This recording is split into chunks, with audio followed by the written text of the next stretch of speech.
Dans cette vidéo de rappel numéro 4, nous allons faire un petit rappel mathématique sur les calculs pour un vecteur. Donc, comment calculer la norme à partir des coordonnées d'un vecteur? La norme du vecteur V, on a de la chance parce que V représente le vecteur vitesse en physique, mais V représente aussi un vecteur classique en mathématiques, vu que c'est la première lettre du mot vecteur. De coordonnées AB, donc ce vecteur V aura pour norme, c'est-à-dire pour longueur, la norme c'est finalement la longueur de la flèche. C'est ça la norme du vecteur V. C'est la longueur de la flèche. Donc il aura pour norme, cette norme est notée simplement V, où le vecteur V entre deux barres de chaque côté, à gauche et à droite, c'est la racine carrée de ses coordonnées au carré, de la somme de ses coordonnées au carré.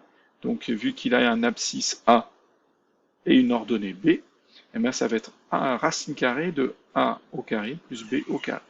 Je prendrai la valeur là, si elle vaut 2 ici et si elle vaut 3 là.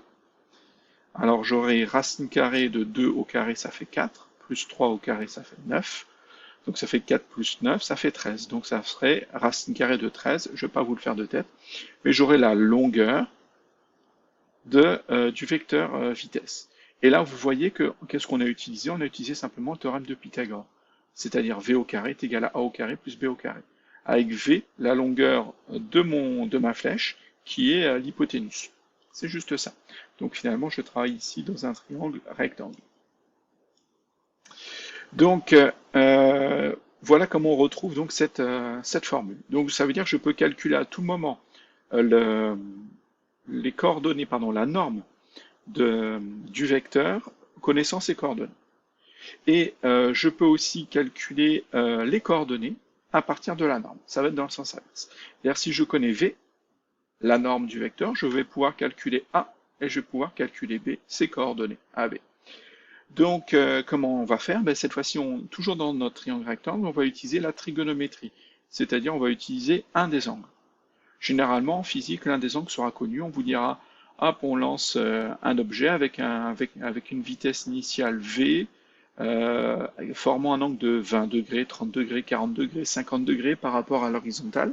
Donc finalement, on vous donnera cet angle. Et donc, la trigonométrie me dit quoi?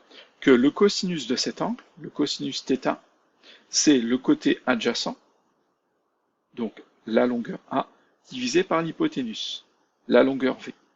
Donc c'est A divisé par V, ou marqué autrement A divisé par la norme de V ou A divisé par V. Si je veux calculer A, je n'ai qu'à passer le V de l'autre côté. J'ai A est égal à V fois cosinus θ.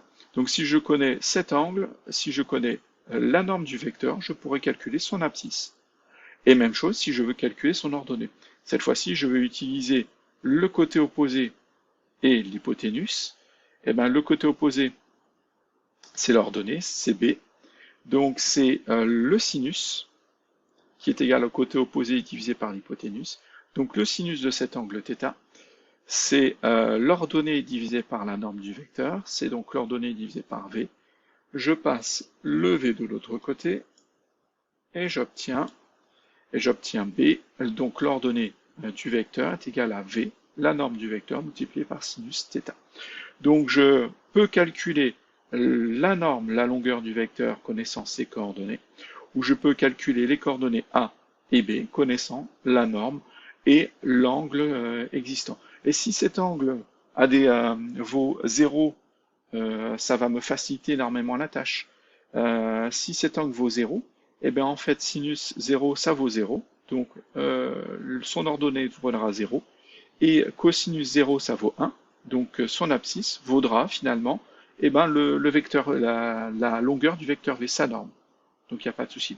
Si θ vaut 90, eh ben, mon vecteur il va être comme ça. Alors, s'il valait 0, mon vecteur était comme ça. Si il valait 90, mon vecteur était comme ça. Et comme ça, pardon. Donc, ça veut dire quoi? Sinus 90, ça vaut 1. Cosinus 90, ça vaut 0. Donc là, ici, l'abscisse vaudra 0. Et l'ordonnée vaudra 1 fois V, c'est-à-dire V, la longueur du vecteur. Donc, je peux toujours utiliser ça, même dans les conditions particulières.